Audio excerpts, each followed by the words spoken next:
Bismillahirrahmanirrahim. Alhamdulillah nahmaduhu wa nasta'inuhu wa nastaghfiruh.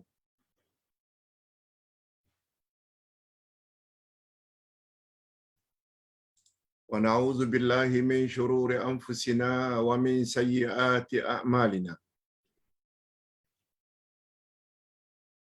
May yahdihillahu fala mudilla lahu wa may yudlil fala hadiya lahu. Asyhadu an la ilaha illallah wahdahu la syarika lahu. Wa asyhadu anna Muhammadan abduhu wa rasuluh la nabiyya ba'dah. Allahumma salli wa sallim ala nabiyyina Muhammad wa ala alihi wa sahbihi ajma'in, amma ba'd. Hadirin dan hadirat serta para pemirsa yang saya hormati, Assalamualaikum warahmatullahi wabarakatuh. Alhamdulillah, kita bersyukur kehadirat Allah Azza wa Jalla. Berkat taufiknya kita dapat meneruskan lagi majlis ilmu kita dengan pelajaran akidah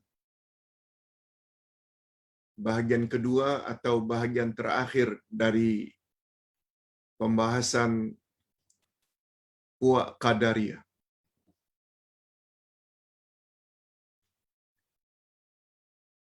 Kita telah perkatakan dalam pertemuan minggu lalu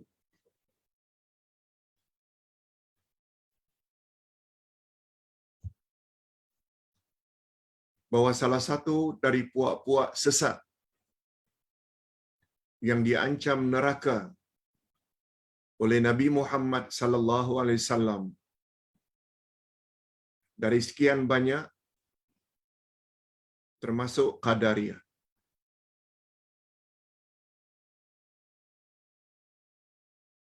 Puak Qadariyah inilah yang pernah disebut oleh Nabi sebagai majusi dari kalangan umatnya. Majusi pada asalnya penyembah api. Tapi puak Qadariyah ini ada persamaan dengan majusi yang percaya ada dua Tuhan. Tuhan cahaya, Tuhan terang benderang, dan Tuhan gelap.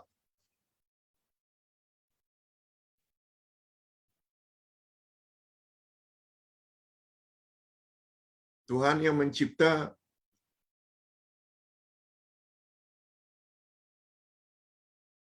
amal baik, Tuhan yang lain, Tuhan yang membuat amal-amal jahat, itu Tuhan yang lain pula.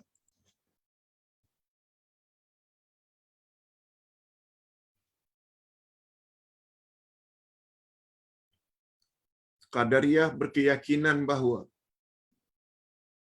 perbuatan manusia adalah ciptaan manusia sendiri. Tidak ada kaitannya dengan kuasa Allah. Itu Qadariyah.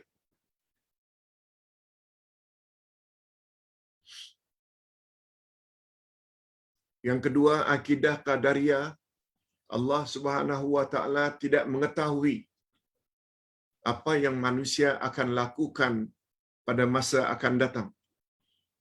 Sampailah perbuatan itu dilakukan oleh manusia, baru Allah tahu.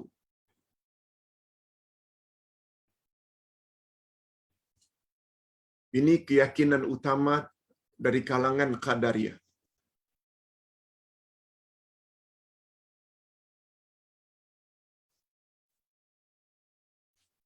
Cuma Qadariyah terbagi dua. Ada Qadariyah yang ekstrim, yang dipanggil dengan Ghulat. Ada Qadariyah yang sederhana, yang dipanggil dengan Ghairul Ghulat.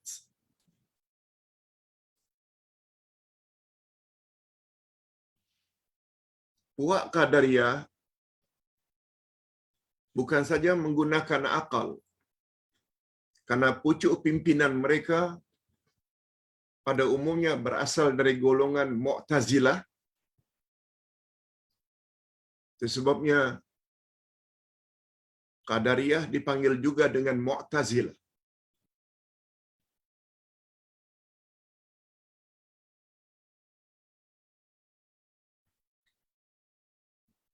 Mereka bukan hanya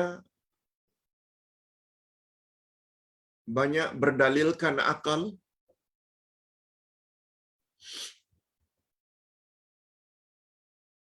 tapi mereka juga menggunakan dalil-dalil naqli yang dipindah dari Quran dan Sunnah Nabi. Hanya saja mereka tafsirkan ayat-ayat Quran berdasarkan nafsu mereka, selera mereka, kehendak mereka, tidak ikut disiplin tafsir yang sebenarnya. Kita telah buat contoh. Di antara dalil yang mereka gunakan, kita dah baca dah sebahagian daripadanya. Pertama sekali firman Allah dalam surat Ar-Ra'd ayat yang ke-11.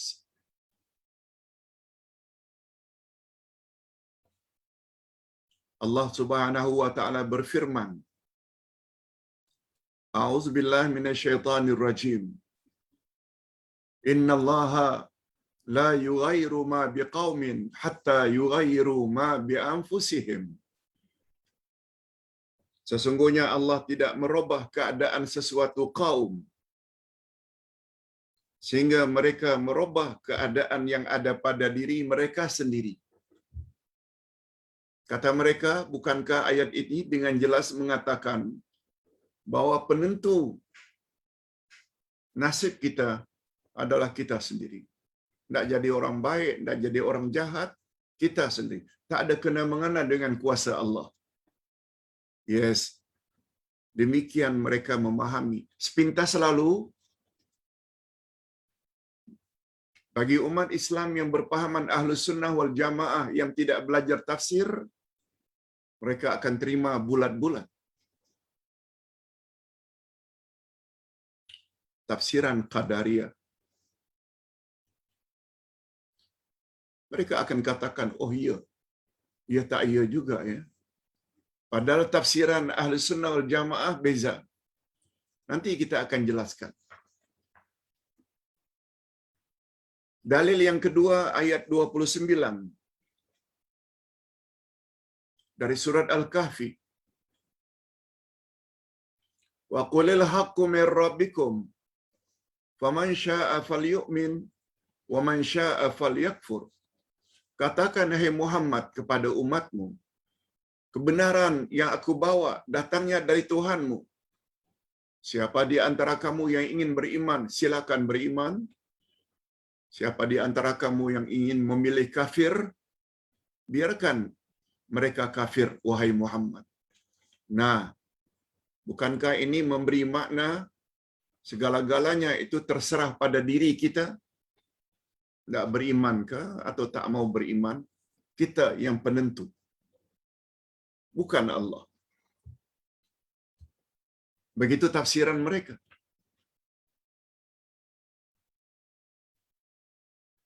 Nah, kedua-dua ayat ini, dalil ini telah kita perkatakan minggu lalu. Kita tambah lagi. Dua lagi dalil Al-Quran yang mereka gunakan. Lihat muka surat 146. An-Nisa ayat 110. Apa kata orang-orang Qadariyah? Wa man ya'mal su'an aw yazlim nafsah thumma yastaghfirillah yajidillaha ghafurar rahima. Nah, ini dalil baru lagi dari Qadariyah. Barang siapa yang mengerjakan kejahatan dan menganiaya dirinya sendiri, kemudian dia memohon ampun kepada Allah, Niscaya dia mendapati Allah Maha Pengampun lagi Maha Penyayang. Apa kata orang-orang Qadariyah tentang ayat ini? Ayat ini dengan jelas menegaskan bahawa manusia sendirilah yang membuat kejahatan, bukan Allah. Kalaulah Allah yang mencipta kejahatan manusia, itu bermakna Allah menganiaya dan menzalimi manusia. Dan ini adalah mustahil bagi Allah. Ahlus Sunnah wal Jamaah yang tidak belajar tafsir akan kata, iya ya, tak iya. Iya tak iya juga. Betul lah Qadariyah cakap. Tunggu dulu. Satu lagi, hujah yang digunakan oleh Qadariyah, ayat yang keempat. Surat Al-Insan ayat 3. Inna hadainahu sabila imma syakiran wa imma wa imma kafura. Sesungguhnya kami, kata Allah, telah menunjuki jalan yang lurus. Kami telah beritahu mereka, manusia, jalan yang lurus. Ada yang bersyukur dan ada yang kufur. Apa kata Qadariyah terhadap ayat ini? Ayat ini menjelaskan bahawa syukur atau kufur sangat bergantung kepada kehendak manusia itu sendiri. Dia hendak kufur ke, dia hendak syukur, dan tidak ada sama sekali kaitannya dengan Allah. Demikianlah beberapa hujah golongan Qadariyah. Jika kita perhatikan dengan cermat dan mendalam, penghujahan Qadariyah, maka dapatlah kita simpulkan. Apa kesimpulannya? Keyakinan Qadariyah atau Mu'tazilah hanya sahaja terdapat sedikit perbezaan antara dua golongan tersebut, antara Mu'tazilah dan Qadariyah. Mu'tazilah beriktikad bahawa perbuatan manusia yang baik dijadikan oleh Allah.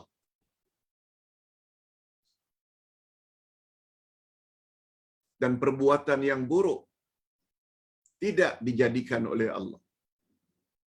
Itu Qadariyah. Perbuatan-perbuatan baik memang kata Qadariyah, kata Mu'tazilah, Allah yang cipta.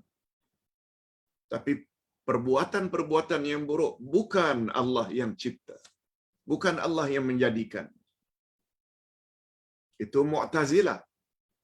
Qadariyah pula, semua perbuatan manusia, apakah yang baik atau yang buruk, bukan sama sekali ciptaan Allah, tetapi dicipta oleh manusia itu sendiri. Itu saja bezanya Mu'tazilah dengan Qadariyah. Namun demikian kedua-duanya bercanggah dengan Ahlus Sunnah wal Jamaah.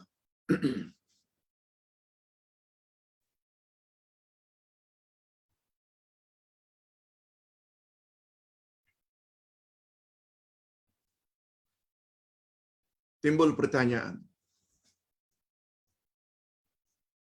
Kalau begitu menurut Ahlus Sunnah wal Jamaah bagaimana Pak Ustaz? Yes, ini jawabannya. Bantahan Ahlus Sunnah wal Jamaah terhadap keyakinan Qadariyah. Ini dia. Tolong beri perhatian. Tolong fokus. Di dalam pelajaran yang lalu, golongan Qadariyah bukan saja menggunakan dalil akal logika, rasional untuk menguatkan pandangan mereka, tetapi juga menggunakan dalil nakal, yakni ayat-ayat Al-Quran dan hadis-hadis Nabi sallallahu alaihi wasallam.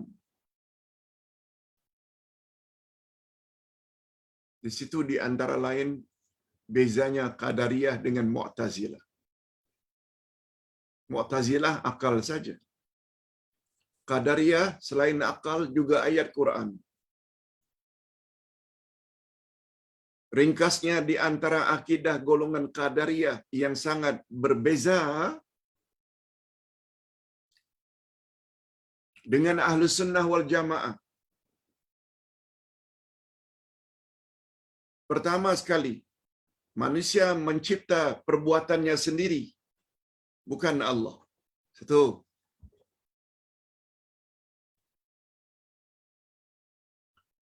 Satu lagi, perbezaan Ahlus Sunnah dengan Qadariyah. Yang kedua, keyakinan Qadariyah.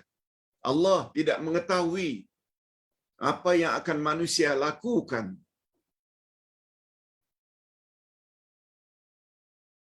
Kecuali setelah manusia itu melakukannya. Ini hampir sama dengan keyakinan Syiah.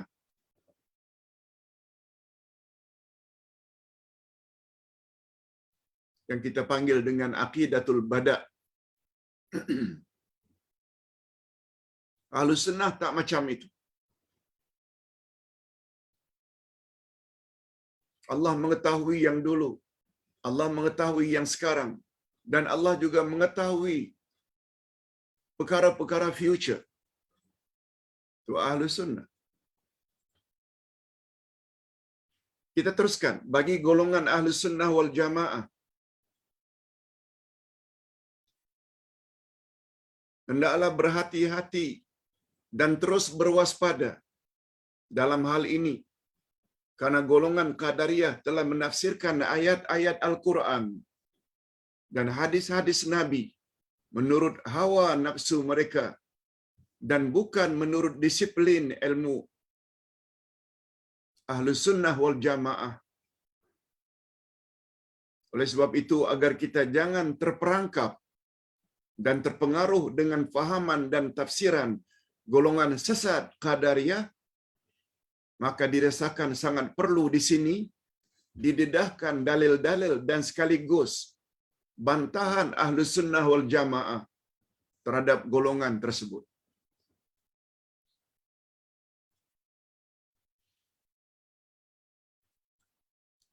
Itu sebabnya dalam Islam, cara guru mengajar ada dua. Sesuai dengan pandangan Sayyidina Ali karramallah atau radhiyallahu anhu. Kata Sayyidina Ali, cara guru mengajar murid, cara pensyarah mengajar student, audience, ada dua. Cara pertama, mengajak audience supaya melakukannya.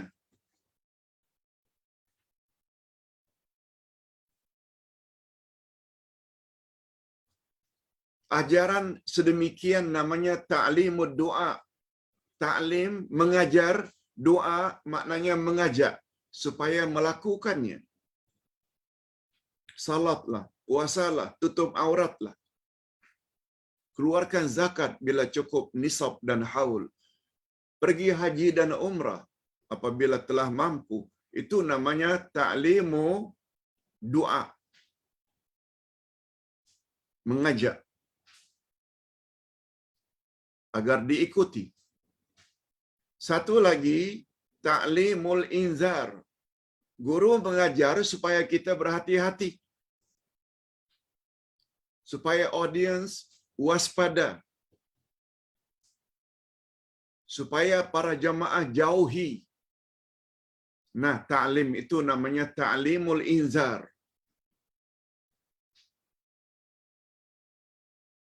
Itu sebabnya Ustaz mengapa buat 3 buku akidah. Rahasianya, buku akidah pertama memuat dalil-dalil tentang rukun iman yang 6. Ayat Quran, hadis Nabi. Tak meyakini iman pada Allah, tak meyakini iman pada malaikat, tak meyakini iman pada kitab, tak meyakini iman pada hari akhirat dan lain-lain. Lengkap dengan dalil-dalil. Supaya diikuti.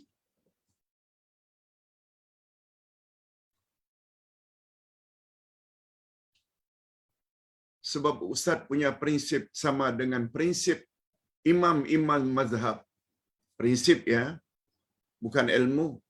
Mereka lebih tinggi ilmunya. Prinsip.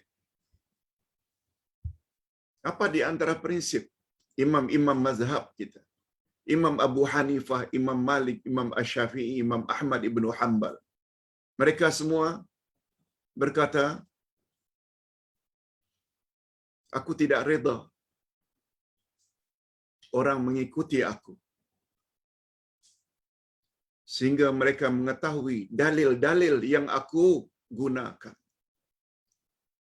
Dalil-dalil yang menjadi referensi rujukanku. Aku tidak reda mana-mana orang yang mau mengikuti pendapatku, sehingga mereka juga mesti tahu dari mana pendapatku itu aku bina dalil-dalilnya. Sebab mereka tak mau pengikutnya menjadi pengikut yang bertaklid membuta tuli. Sebagaimana kebanyakan daripada pengikut-pengikut mereka hari ini.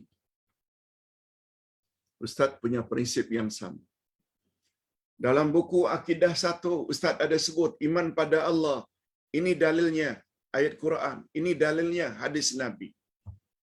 Iman pada takdir. Ini dalilnya dari Quran. Ustaz juga tidak reda ikut apa yang Ustaz ajar. Melainkan audien juga mesti tahu dari mana dalil yang Uday gunakan. Sebabnya Uday sediakan kitab. Okey.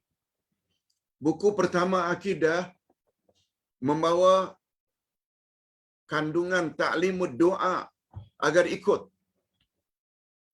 Tapi buku akidah 2 mengandung perkara-perkara yang boleh merosakkan akidah.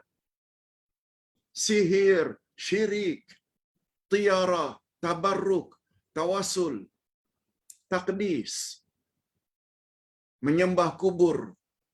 Semua itu perkara-perkara yang mesti dijauhi.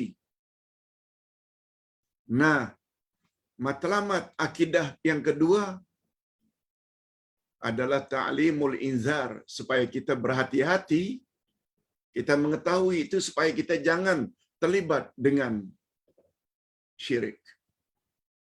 Demikian juga buku akidah 3 sekarang ini. Puak-puak yang berbeza dengan Ahlus Sunnah wal Jamaah yang patut dijauhi. Syiah, Khawarij, Mu'tazilah, Murji'ah, Qadariyah, next week insya-Allah Jabariyah, berikutnya Qadianiyah. Semua puak-puak ini wajib dijauhi. Ini termasuk ke dalam ta'limul inzar. Walaupun Ustaz pernah sebut perkara ini, tapi perlu diingat balik.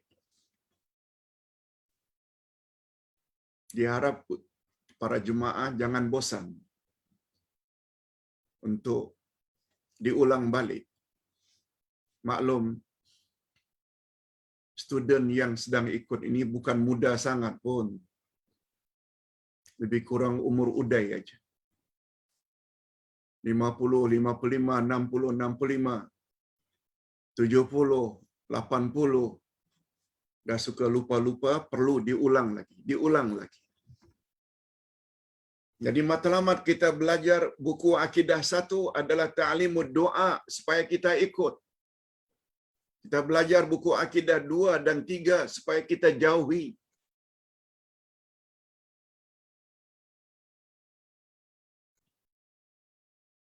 Okey, kalau begitu, kalau kita bantah Qadariyah, itu namanya ta'limul inzar, kita perlu jauhi. Nah, apa pula pandangan Ahlus Sunnah wal Jamaah yang kita mesti ikut? Itu ta'limud doa. Ini dia penjelasannya. Allah Subhanahu wa taala berfirman dalam surat As-Saffat ayat yang ke-96. Wallahu khalaqakum wa ma ta'malun. Padahal Allah lah yang telah mencipta kamu dan apa yang kamu perbuat. Allah Subhanahu wa taala tidak hanya menyatakan Allah lah yang mencipta kamu, pada masa yang sama Allah jugalah yang membuat apa yang kamu perbuat atau amal kamu. Menurut Imam Ibnu Katsir, ini di antara ulama tafsir Ahlus Sunnah wal Jamaah. Beliau jelas begitu detail. Huruf ma di dalam ayat di atas mengandungi 2 kemungkinan, yaitu huruf ma dengan makna masdariyah yang membawa makna wallahu khalaqakum wa amalakum. Dialah Allah yang mencipta kamu dan amal kamu. Lihat. Allah bukan hanya mencipta diri Uday, tapi yang Uday cakap, yang Uday gerakkan tangan.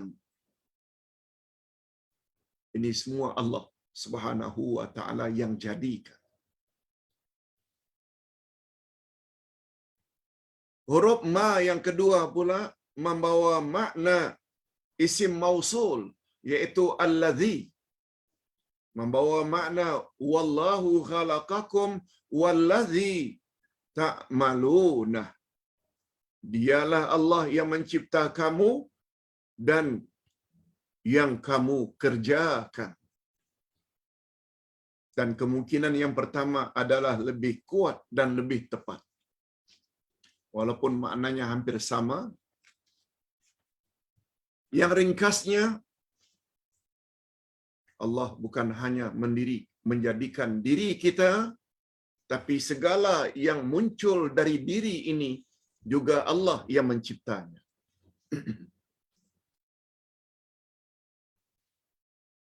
Ayat ini dengan jelas menegaskan bahwa Allah bukan saja mencipta atau menjadikan diri manusia, tetapi Allah SWT jugalah yang telah mencipta atau menjadikan perbuatan atau pekerjaan manusia itu.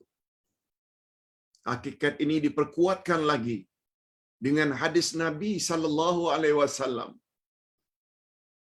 Ini hadis Nabi peranannya untuk menjelaskan lagi. Sebagaimana firman Allah pada ayat 44 dari surat An-Nahl. Wa anzalna ilaika dzikra litubayyana lin-nasi ma nuzila ilaihim. Dan kami telah turunkan Al-Quran pada engkau, hai Muhammad, supaya kamu explain, supaya kami jelaskan, supaya kamu jelaskan kepada manusia isi kandungan Al-Quran. Coba dengar apa hadis Nabi. Riwayat Imam Bukhari, hadis sahih. Inna Allah Ta'ala yasna'u kulla sani'in wa sana'atahu. Sesungguhnya Allah menjadikan semua orang yang membuat dan perbuatannya. Manusia membuat, minum. Manusia membuat, yang melakukan pekerjaan minum.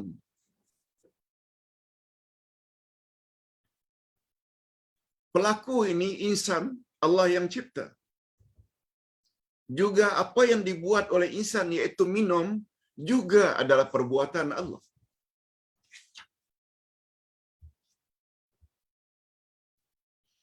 Mudah-mudahan para jamaah tidak bingung dengan penjelasan ini. Tapi Ustaz, tolong jangan tapi dulu. Dengar dulu.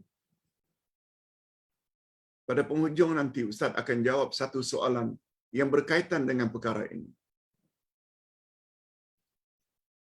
Allah Subhanahu wa taala juga berfirman dalam ayat lain menguatkan bahawa manusia dan perbuatan manusia semuanya Allah yang cipta. Ini ayatnya. Al-Hadid ayat 22.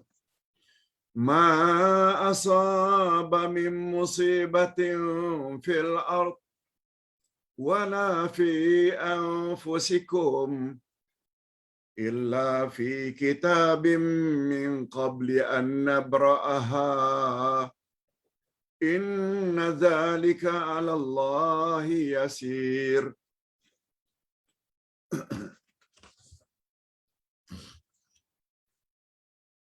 Tiada suatu bencana pun yang menimpa di bumi dan tidak pula pada dirimu sendiri, melainkan telah tertulis dalam kitab Lauh Mahfuz sebelum kami menciptakannya. Sesungguhnya yang demikian itu adalah mudah bagi Allah. Maksud ayat ini, Ustaz bantu lagi. Kami tak dapat memahami literal translation, Pak Ustaz. Apa tafsirannya? Ini dia. Tidak ada satu pun bencana yang menimpa kamu di muka bumi seperti musim kemarau, kerosakan tanaman, ataupun yang menimpa dirimu seperti sakit, kesusahan hidup dan lain-lain. Termasuk sudah tertulis, melainkan semuanya telah tertulis di dalam kitab Lauh Mahfuz jauh sebelum wujudnya kejadian atau peristiwa tersebut.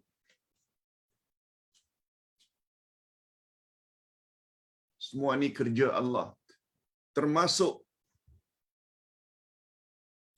kita ditimpa oleh COVID-19. Allah dah tahu dah. Pada tahun sekian, lebih kurang 2 tahun, mereka dalam PKP. Allah dah tahu dah. Qadariyah kata Allah tak tahu. Sehingga COVID-19 terjadi, baru Allah tahu. Lihat tu. Itu keyakinan mereka. Sesungguhnya pengetahuannya atau ilmu Allah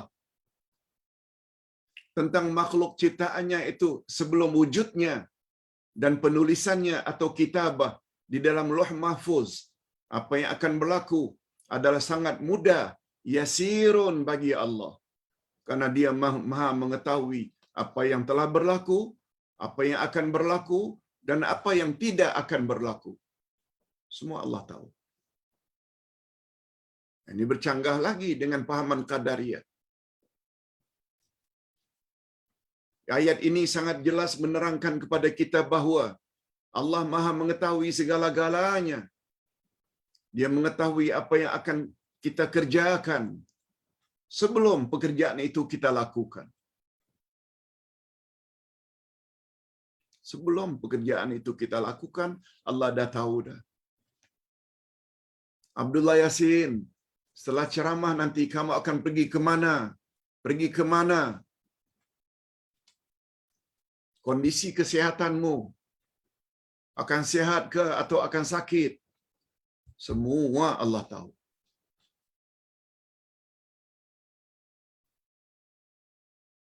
Malahan apa saja yang akan berlaku telah pun ditulis oleh qalam di atas arahan Allah di dalam Lauh Mahfuz karena ilmunya yang maha luas. Ini yang Qadariyah kata Allah tak tahu. Apa yang akan dilakukan oleh seseorang sehingga orang itu melakukannya, tak tahu, kita nak cakap macam mana. Ahlus sunnah wal jamaah tidak boleh punya keyakinan macam itu. Allah berfirman, coba lihat lengkap dengan dalil-dalilnya. Innal mujrimina fi dalalin wa su'ur yauma yushabuna fin nari ala wujuhihim zuqu massa saqar inna kulla syai'in khalaqnahu biqadar. Sesungguhnya orang-orang yang berdosa berada dalam kesesatan di dunia dan dalam neraka. Na'udzubillah min dzalik. Ingatlah pada hari mereka diseret ke neraka atas muka mereka. Maknanya ditarik muka mereka di bawah. Macam kita tarik kambing yang sudah disembelih.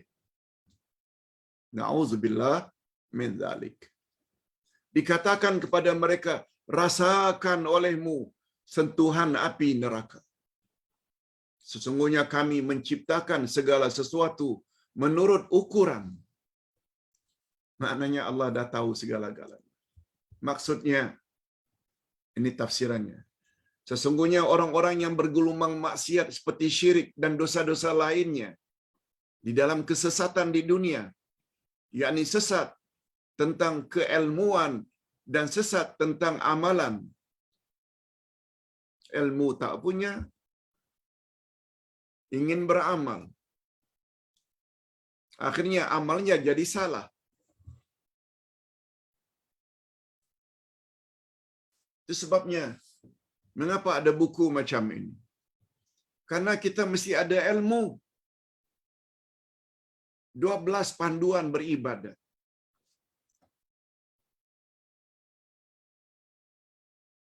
Mesti ada buku ini. Himpunan salat sunat menurut Nabi. Sehingga salat tak boleh suka-suka hati, mesti ilmu dulu. Lebih-lebih lagi akan menjawab soalan mukar wa nakir. Ini bukunya. Berdasarkan ayat-ayat Quran. Sepatutnya jawab macam mana pertanyaan mukar wa nakir. Membaca malas, belajar malas.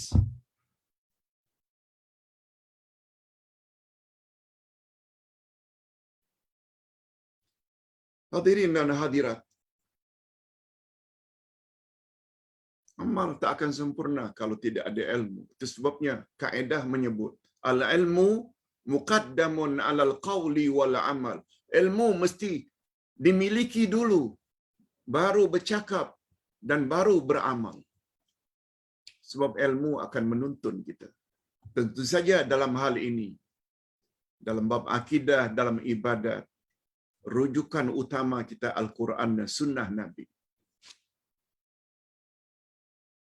Sunnah Nabi pula kita dah jelaskan dengan clear semalam.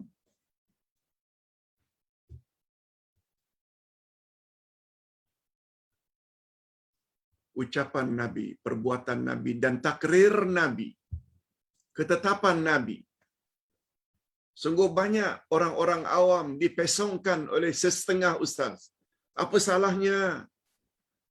Dia itu Habib, keturunan Nabi cakap macam itu. Apa salahnya? Bagi pandangan Uday, apa salahnya? Salahlah itu. Sebab Nabi juga pernah amal-amal yang Nabi tidak suruh dilakukan oleh sahabat. Itu jadikan sandaran. Padahal mereka jahil makna takrir. Takrir itu apa yang Nabi lihat, sahabat buat. Apa yang Nabi dengar, sahabat cakap. Atau disampaikan pada Nabi. Lalu Nabi tidak bantah. Nah sekarang, apa yang dibuat oleh ustaz ini, kiai ini, habib ini? Nabi dengar ke? Nabi tengok ke? Sehingga dikategori ke dalam takrir. Nabi telah wafat 1400 tahun yang lalu.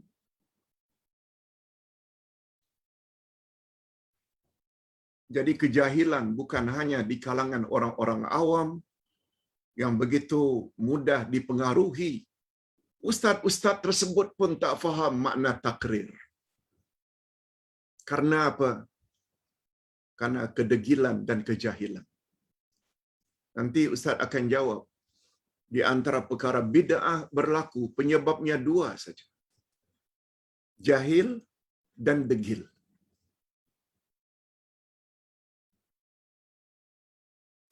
Kemudian berapi-api mencaci dan mencerca golongan-golongan yang coba membawa dalil-dalil dari Quran dan Sunnah Nabi. Bertempik. Wahabi sesat. Kafir. Auzubillah minasyaitanir rajim. Kita bukan Wahabi. Wahabi itu manusia. Ajarannya yang kita jadikan panduan Quran dan Sunnah. Kita dalam mengajar tak pernah sebut, oh Imam Muhammad bin Abdul Wahab cakap begini, begini. No. Terlalu murah maknanya ajaran kita. Tapi yang kita cakap, mesti begini, ayat Quran cakap begitu. Mesti begini, hadis Nabi cakap begitu. Dan hadis itu sahih pula. Karena kita sungguh yakin, sabda Nabi, aku tinggalkan dua pedoman untukmu, wahai umat. Selagi kamu berpegang teguh, kamu tidak akan sesat selama-lamanya. Quran dan sunnahku. Itu pegangan kita. Allah sendiri menyebut dalam Al-Quran, laqad kana lakum fi Rasulillah uswatun hasanah. Sesungguhnya Rasulullah itu bagimu adalah contoh tauladan yang terbaik. Allah yang sebut. Laqad kana lakum fi Rasulillah. Allah tak pernah sebut laqad kana lakum fi Habibullah, Habib. Laqad kana lakum fi kiai. Laqad kana lakum fi ustaz. Laqad kana lakum fi ulama. No. Yang Allah sebut laqad kana lakum fi Rasulillah. Sebabnya kita mesti merujuk kepada ajaran Nabi Muhammad sallallahu alaihi wasallam yang kita panggil dengan al-ittiba' atau mutaba'ah.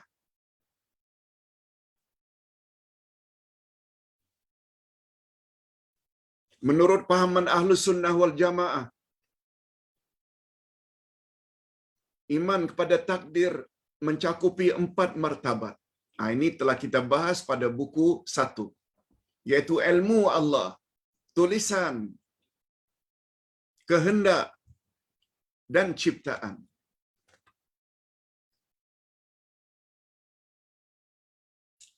Sila hadirin dan hadirat baca balik. Ringkasannya ada di sini. Bahwa Allah tahu segala-galanya. Nah, sekarang mengingat masa, kita langsung saja kepada tafsir yang keliru. Ahlus Sunnah kata, orang-orang Qadariyah dalam menafsirkan mereka itu salah, keliru. Tafsirnya tak betul. Ini dia. Dalam kegairahan mereka untuk meyakinkan umat. Ini kegairahan yang sangat-sangat dari kalangan golongan Qadariyah. Bahwa manusialah yang menentukan nasibnya sendiri. Bukan Allah. Golongan Qadariyah telah menafsirkan ayat Quran menurut hawa nafsu mereka sendiri. Bercanggah dengan tafsiran Ahlus Sunnah wal Jamaah. Di antara contohnya, ialah firman Allah. Ini dia. Inna Allah la yughayyiru ma biqaumin hatta yughayyiru ma bi anfusihim. Sesungguhnya Allah tidak merubah keadaan suatu kaum sehingga kaum itu sendiri merubah keadaan yang ada pada diri mereka sendiri. Ayat ini orang-orang Ahlus Sunnah mudah terjebak sehingga tanpa disadari mereka jadi Qadariyah. Coba perhatikan apa dia pandangan Qadariyah terhadap ayat ini. Sangat berbeza dengan pandangan Ahlus Sunnah wal Jamaah. Golongan Qadariyah menggunakan ayat ini sebagai hujah utama untuk memperkuat pandangan mereka bahawa Allah tidak boleh merubah nasib manusia kecuali kalau mereka sendiri yang merubah nasib mereka.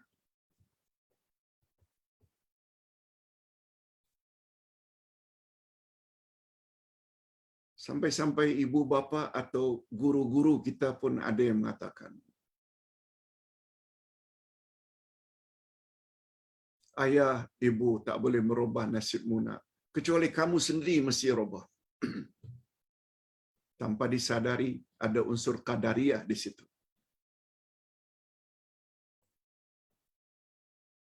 Mereka tidak menyandarkan perubahan seseorang itu pada kuasa Allah. Betul, manusia mesti berusaha, tapi bukan usaha tersebut mutlak. Berusaha boleh jadi orang baik,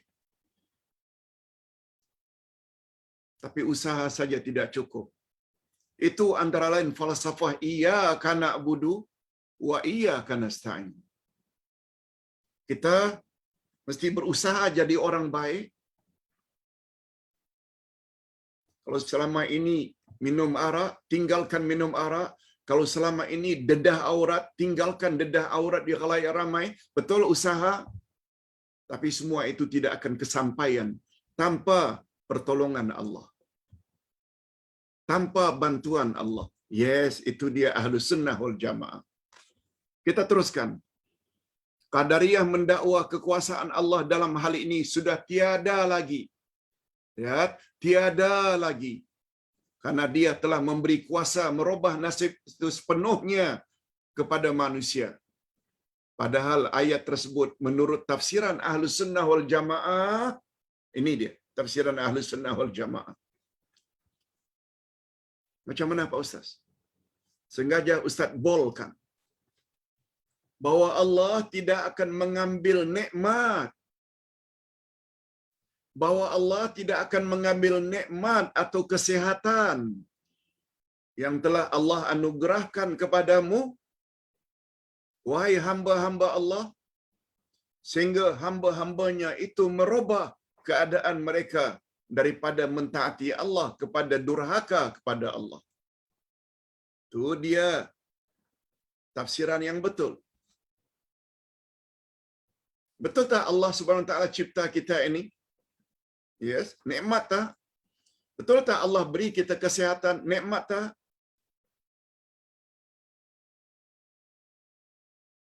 Allah Subhanahu Wa Taala tidak akan ambil nikmat itu. Sehingga kamu sendiri yang telah merubah, minum arak lah, berzina lah, isap dadah lah, dedah aurat lah, akhirnya kamu ditimpa sakit. Nikmat kesehatan, nikmat masa lapang, nikmat kekayaan, nikmat tingginya pangkat, Allah tak akan tarik. Sehingga kamu sendiri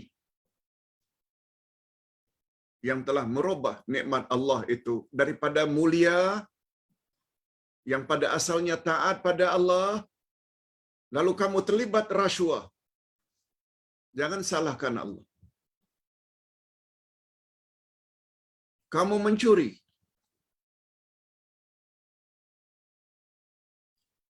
Nah, Ustaz perkuatkan dengan beberapa tafsir Al-Quran. Tafsir Ahlus Sunnah wal Jamaah. Syekh Abdul Rahman As-Sa'di berkata, maksud ayat di atas ialah bahwa Allah tidak akan merubah nikmat yang ada pada suatu kaum seperti kebaikan, ihsan, keselesaan hidup, raghadal aish, selesa hidup, sehingga mereka merubah keadaan mereka daripada keimanan berubah kepada kekafiran, daripada ketaatan dirubah kepada maksiat, daripada syukur kepada kufur nikmat. Yes, yang itu tu namanya awak telah merubah. Demikian pula sebaliknya, jika manusia merubah apa yang ada pada dirinya, umpamanya dari bergelumang maksiat kepada mentaat Allah, niscaya Allah akan merubah nasibnya daripada kecelakaan kepada kebaikan dan rahmat. Contoh mudah. Mudah untuk diingat. Maksud Ustaz, mudah untuk diingat. Datuk kita Adam dan nenek kita Siti Hawa dapat nikmat tak dimasukkan ke dalam syurga?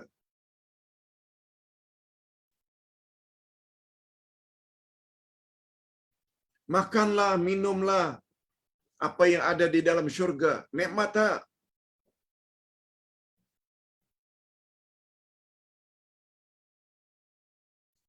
Mengapa baginda datuk kita dan nenek kita diusir daripada syurga? Asarnya dapat nikmat tak? Dapat. Tapi gara-gara ikut rayuan syaitan, akhirnya diusir dari syurga. Itu dia. Datuk kita telah robah. Yang sepatutnya syukuri segala bentuk nikmat yang beliau dan isteri perolehi. Makan, minum, kemudian ingin pasangan, dibagi pula isteri bernama Siti Hawa. Tapi gara-gara ikut rayuan dan godaan syaitan, akhirnya diusir. Sebagaimana firman Allah pada ayat 38 dari surat Al-Baqarah. Qulna bitu minha jami'a. Kami berfirman, keluarlah kamu semua dari syurga ini dan turun ke bumi. Kamu semua itu, pertama iblis, penggoda. Yang kedua mangsanya, Adam dan Hawa. All of you, jami'a, berambus dari syurga ini. Mengapa keadaan menjadi berubah? Karena nikmat telah dilanggar. Jangan salahkan Allah. Itu sebabnya Allah Subhanahu wa taala katakan dalam Al-Quran, Adam dan Hawa telah berdosa. Itu sebabnya mereka akhirnya berdoa pada Allah, Rabbana zalamna anfusana wa illam taghfir lana wa tarhamna lanakunanna minal khasirin. Oh Tuhan kami telah menganiaya diri kami. Sekiranya Engkau tidak kasihani dan ampuni, sudah tentu kami jadi orang-orang yang rugi. Lalu Allah terima permohonan Nabi Adam dan Siti Hawa.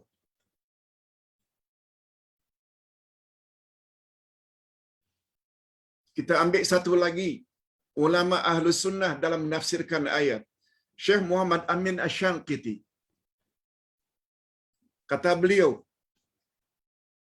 dalam kitab tafsirnya yang istimewa namanya Adwa'ul Bayan. Maksud ayat, Allah tidak akan mencabut atau menarik balik nikmatnya yang telah dianugerahkan kepada mereka sehingga mereka merubah keadaan mereka dari ketaatan kepada dan beramal saleh kepada durhaka dan bergulumang maksiat. Ayat ini telah diperjelaskan atau ditafsirkan sendiri oleh Allah. Ini istimewanya tafsir ini Adwa'ul Bayan oleh Muhammad Amin Asy-Syangqiti, salah seorang pensyarah kami ketika belajar di Islamic University Madinah. Kata beliau, ini diperkuatkan lagi oleh ayat, coba dengar, Al-Anfal ayat 53.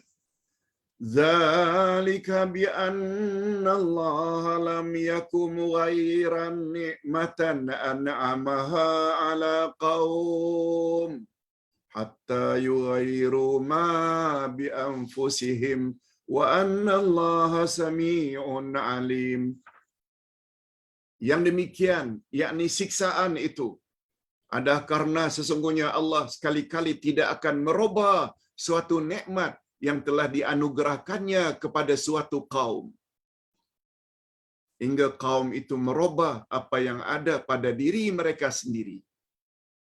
Dan sesungguhnya Allah Maha mendengar lagi Maha mengetahui.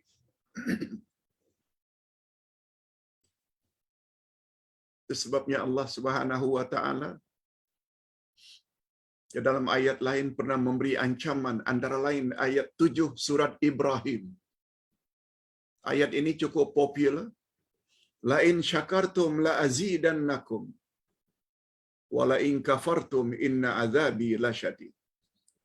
Sekiranya kamu syukuri nikmat-nikmatku kepadamu, saya akan kutambah-tambah lagi nikmatku kepadamu. Itu bila syukuri. Tetapi bila kamu kufur nikmat, yang kamu pilih itu kufur nikmat, tak mau mensyukuri, tapi ingat, azab kami sangat pedih. Itu sebabnya apabila kita ada kelebihan dari sudut kedudukan, kekayaan, dan lain-lain, syukuri. Dengan menolong orang-orang yang susah. Dengan menolong kerja-kerja untuk membantu agama Allah. Pembinaan masjid, tahfiz Quran, anak yatim. Orang-orang yang susah, bantu. Jangan bimbang.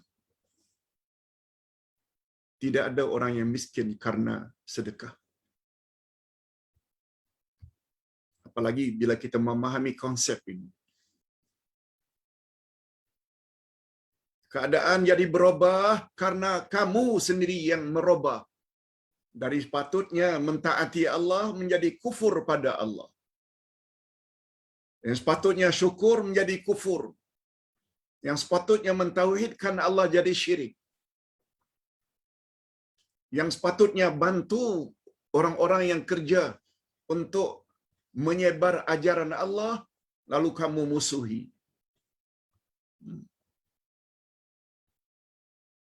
Dari sepatutnya menutup aurat bila berada di khalayak ramai, sekarang dedah aurat.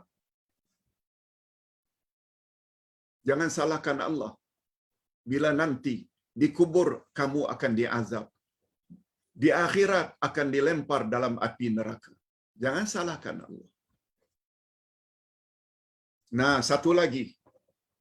Ayat yang mereka gunakan sebagai dalil utama. Wa qulil haqqu mir rabbikum faman syaa'a falyu'min wa man syaa'a falyakfur. Al-Kahfi 29. Katakan hai Muhammad kepada umatmu, kebenaran yang aku bawa datangnya dari Tuhanmu. Siapa di antara kamu yang ingin beriman, silakan beriman. Siapa di antara kamu yang ingin memilih kafir, kafirlah kamu. Apa kata Qadariyah? Betul tak? Ayat ini menyuruh memberi kita kebebasan untuk memilih. Menurut tafsiran Qadariyah, ayat ini memberi makna bahwa manusia bebas membuat pilihan. Apakah ingin memilih iman atau kafir? Ahlus Sunnah wal Jamaah yang jahil tafsir, oh iya tak iya juga. Padahal dalam ilmu tafsir, suruhan Allah, pilihan Allah, tidak senantiasa membawa makna bebas memilih. Pilihan seperti ini membawa makna tahdid, Tahdid maknanya ancaman. Tahdid maknanya warning daripada Allah. Tahdid. Padahal menurut tafsiran Ahlu Sunnah wal Jamaah, bahwa ayat ini mengandungi ancaman, tahdid, atau al-wa'du syadid, amaran keras daripada Allah. Bukan memberi mereka hak pilihan untuk memilih sesuka hati mereka antara iman dan kafir. Dan itulah sebabnya pada akhir ayat tersebut, yaitu 29 Al-Kahfi, Allah akhiri ayat itu dengan inna a'tadna lizzalimina nara ahata bihim suradiquha. Sesungguhnya kami telah sediakan bagi orang yang zalim itu neraka yang gejolaknya mengepung mereka. Itu amaran. Bukan maknanya up to you. Make your choice. No. Sebenarnya dalam bahasa Melayu pun, arahan ni tak semestinya mesti buat. Tapi dia membawa ancaman. Taruhlah, esok hari Isnin, banyak yang pergi kerja, mak bapak. Anak dari dulu lagi telah dilarang. Anak-anak, pokok di belakang itu, jambu ke, pokok ciku ke, yang tinggi tu, jangan panjat tahu, nanti kamu jatuh. Selalu diingatkan. Tiba-tiba, belum lagi petang yang biasanya balik jam 5, jam 6, ayah balik lebih awal karena sesuatu sebab. Tiba-tiba jam 3:30 atau jam 4 yang sepatutnya belum balik, anak sudah berada di atas pokok, tinggi memanjat. Apa kata ayah? Nak, panjat tinggi lagi nak sampai ke pucuk. Panjat tinggi lagi sampai ke pucuk. Itu arahan. Apakah itu arahan mengandung makna suruh anak? Tak. Semua kita tahu. Itu ancaman daripada ayah yang telah berkali-kali diberi warning. Jangan panjat. Panjat juga. Akhirnya ayah karena sangat marahnya gunakan istilah panjat lagi lebih tinggi nak. Bahasa Melayu pun kita dah faham dah. Apalagi bahasa Melayu banyak diambil dari kaedah bahasa Arab sebagaimana pengakuan Pendeta Za'ba di dalam salah satu bukunya. Ustaz kira hadirin dan hadirat, selesailah pembahasan kita tentang Qadariyah. InsyaAllah minggu hadapan kalau panjang umur kita akan sambung dengan Jabariyah. InsyaAllah. Cuma satu pertanyaan yang berkaitan, Ustaz kira bagus kalau Ustaz jawab di sini. Mohon masa agak 5 minit. Hadirin dan hadirat rahimakumullah. Ustaz ingin baca pertanyaan dari salah seorang jamaah. Puan Iman Kamilah. Assalamualaikum Pak Ustaz yang dihormati.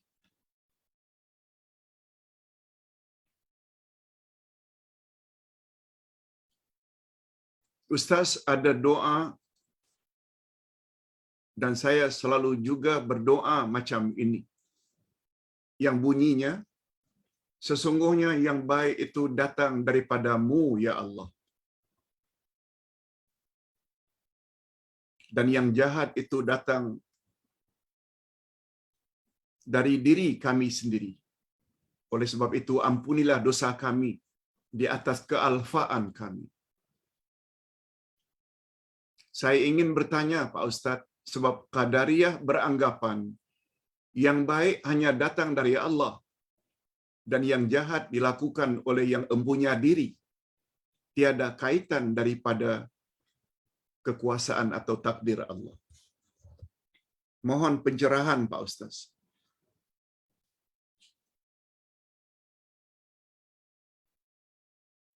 Ustaz jawab ketika itu, bagus pertanyaannya. Nanti Ustaz akan jawab akan jawab dalam kuliah. Penjelasannya macam ini. Hadirin dan hadirat, kita dah setuju bahawa pandangan Ahlus Sunnah wal Jamaah semua perbuatan manusia adalah dijadikan oleh Allah. Untuk memudahkan pemahaman, diri ini Allah yang cipta. Oleh sebab itu, segala yang muncul dari diri ini juga adalah ciptaan Allah. Diri ini yang melakukan pekerjaan, apa saja pekerjaan, adalah dicipta oleh Allah. Sudah tentulah lebih-lebih lagi sesuatu yang muncul dari diri ini, iaitu perbuatannya. Automatically lah bahawa perbuatan manusia juga adalah ciptaan Allah. Apalagi ayatnya tadi ada menyebut, Allah menjadikan kamu dan apa yang kamu buat.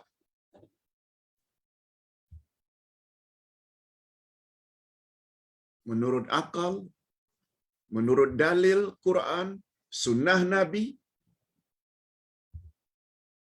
semua membuktikan bahawa Allah bukan hanya mencipta manusia, tapi juga apa yang dibuat oleh manusia.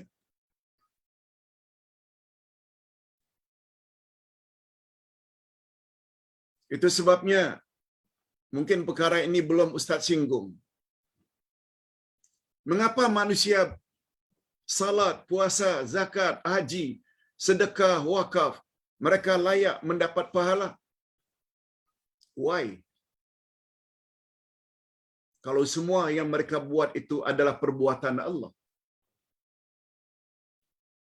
Mengapa mereka ingin klaim, mana pahala saya baca Quran, ya Allah? Mana pahala saya naik haji, umrah? Mana pahala saya berzikir, ya Allah? Mengapa klaim?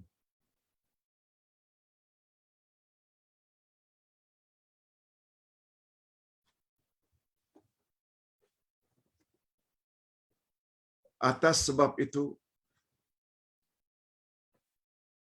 jika manusia berbuat dosa,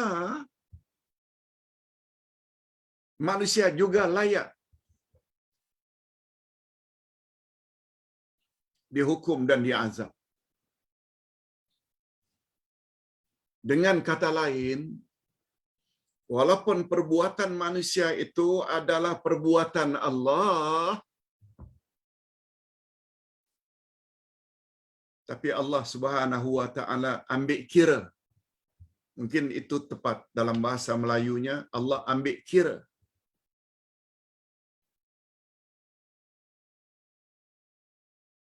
Segala usaha manusia. Allah Subhanahu wa taala tidak suka-suka hati mengazab manusia.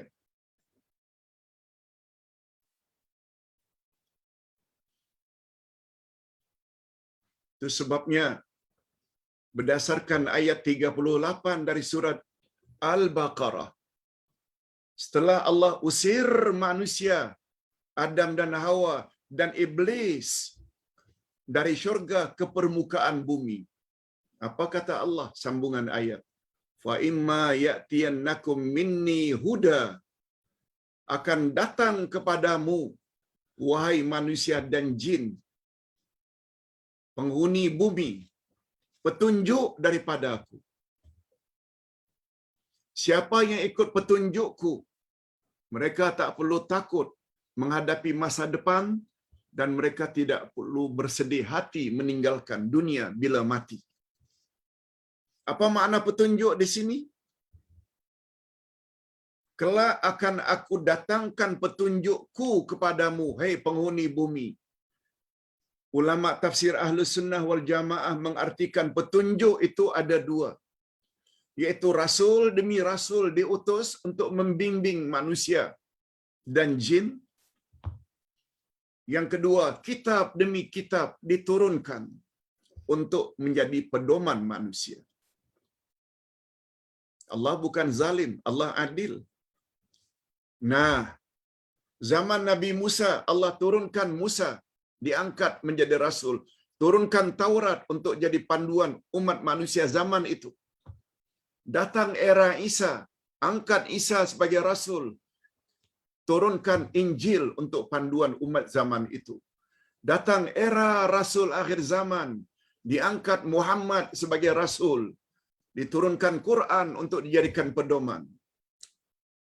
Apa maknanya? Manusia dan jin, kamu sebagai umat akhir zaman, bila kamu ikut Muhammad, rasul yang aku utus, ikut Quran, kamu tak perlu takut menghadapi masa depanmu, yaitu akhirat, alam barzakh, dan tak perlu bersedih hati ketika kamu meninggalkan dunia.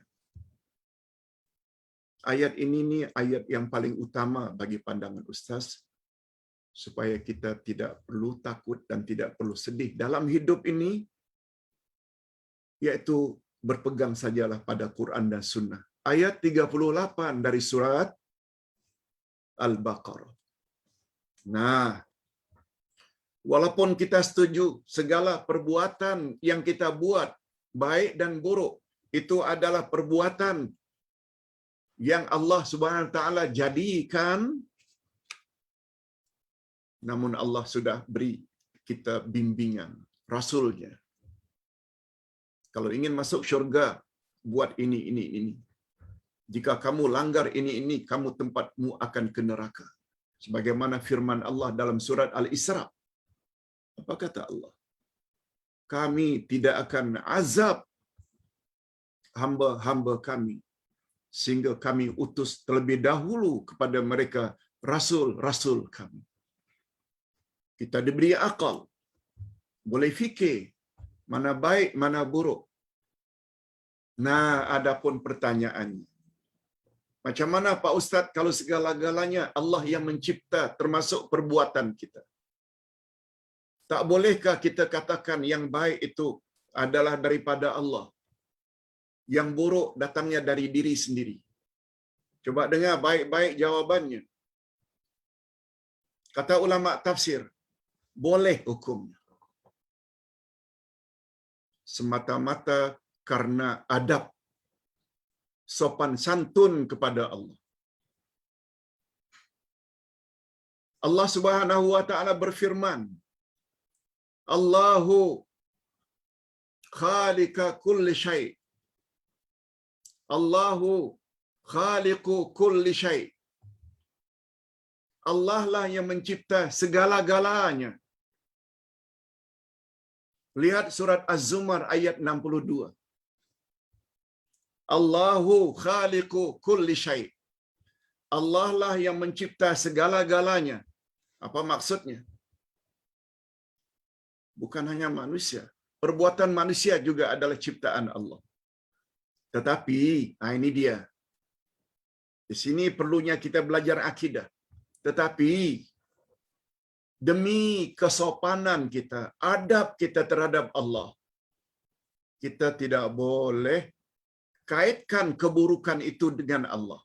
Tak boleh kita kaitkan keburukan, kejahatan, maksiat kepada Allah. Ustaz buat contoh.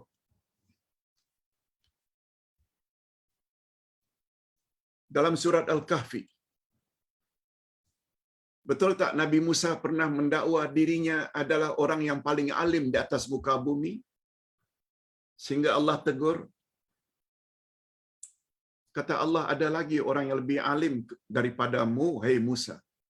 Lalu Musa mohon, tolong tunjukkan aku ya Allah, mana manusia itu supaya aku boleh belajar kepadanya.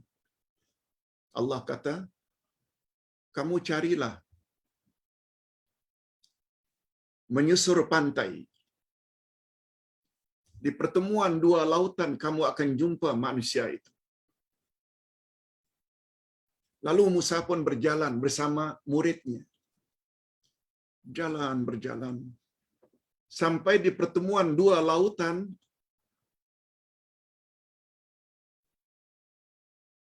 mereka berhenti rehat di atas batu, di tepi pantai. Percikan air laut mengena pada bekalan yang mereka bawa, yaitu ikan yang sudah dimasak. Mungkin digoreng atau dibakar, sudah mati. Tetapi karena percikan air laut, ikan itu jadi hidup, lalu meloncat-loncat masuk ke dalam laut. Sila baca nanti. Dalam kitab Ustaz yang sedang dicetak, yaitu tafsir surat Al-Kahfi. Ketika itu Musa sedang rehat, sedang tidur. Muridnya yang nampak peristiwa aneh itu kasihan. Lihat, Musa sedang rehat dan tak mau ganggu. Akhirnya begitu bangun, mereka meneruskan perjalanan. Muridnya terlupa hendak menjelaskan peristiwa yang ganjil dan aneh itu. Sampai ke suatu kawasan, Musa minta, "Atina ghada'ana."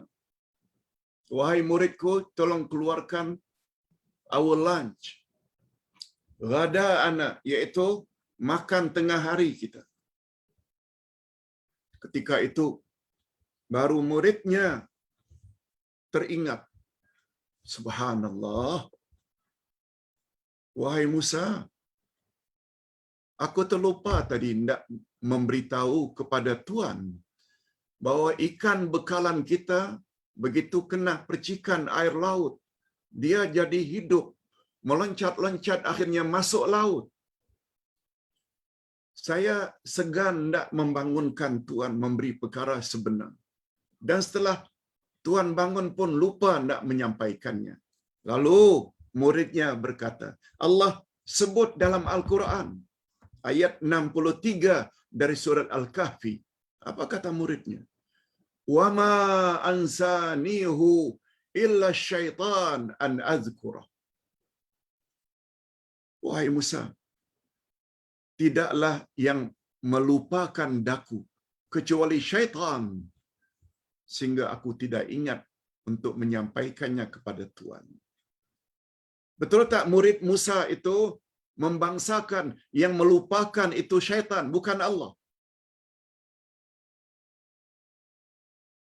Yang ini hukumnya boleh dalam akidah Ahlus Sunnah wal Jamaah dengan tujuan adab kepada Allah. Sebabnya sebagai contoh mudah, barangkali kita pernah dengar sesetengah ustaz kita ketika akan mengakhiri ceramahnya. Hadirin dan hadirat, sampai di sini dulu pertemuan kita pada hari ini. Segala yang baik-baik yang saya sampaikan itu adalah daripada Allah. Sedangkan bila ada silap salah, kekasaran, menyinggung perasaan, itu adalah dari diri saya sendiri. Hukumnya boleh tak? Tak mau kesalahan itu kita sandarkan pada Allah, tapi kepada diri kita sendiri.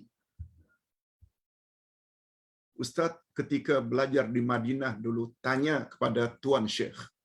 Tuan Syekh, selalu ustaz-ustaz di negeri kami cakap macam ini ketika akan menutup ceramahnya. Hadirin dan hadirat, segala yang baik-baik yang setelah saya sampaikan itu adalah daripada Allah.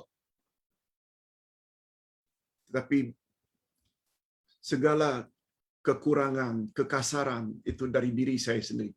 Boleh tak Tuan Syekh? Tuan Syekh jawab, boleh ya Abdullah. Dengan tujuan adab kepada Allah. Tak mau kita kaitkan kecacatan, kekurangan, keaiban itu pada Allah. Namun demikian kita kena yakin segala perbuatan baik dan buruk adalah Allah yang menjadikannya, namun dengan tujuan adab hukumnya boleh. Mudah-mudahan hadirin dan hadirat kepada penanya, khasnya Iman Kamelia dan para jemaah mendapat manfaat dari jawaban ini. Kita akhiri dengan doa. Alhamdulillahirabbil alamin wassalatu wassalamu ala asyrafil anbiya'i wal mursalin wa ala alihi wa sahbihi ajma'in. Ya Allah, ya Tuhan kami, ampunilah dosa kami dan dosa kedua ibu bapa kami. Dan cucurilah mereka rahmat-Mu, ya Allah, sebagaimana mereka telah didik kami sejak dari kecil. Ya Allah, berilah kami pasangan hidup dan zuriat keturunan yang menyenangkan hati kami. Dan jadikanlah kami pemimpin bagi orang-orang yang bertakwa. Ya Allah, sungguh banyak pengajaran yang dapat kami ambil dari topik pagi ini.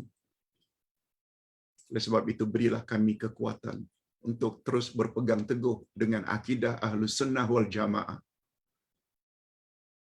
Dan berilah kami kekuatan untuk menjauhi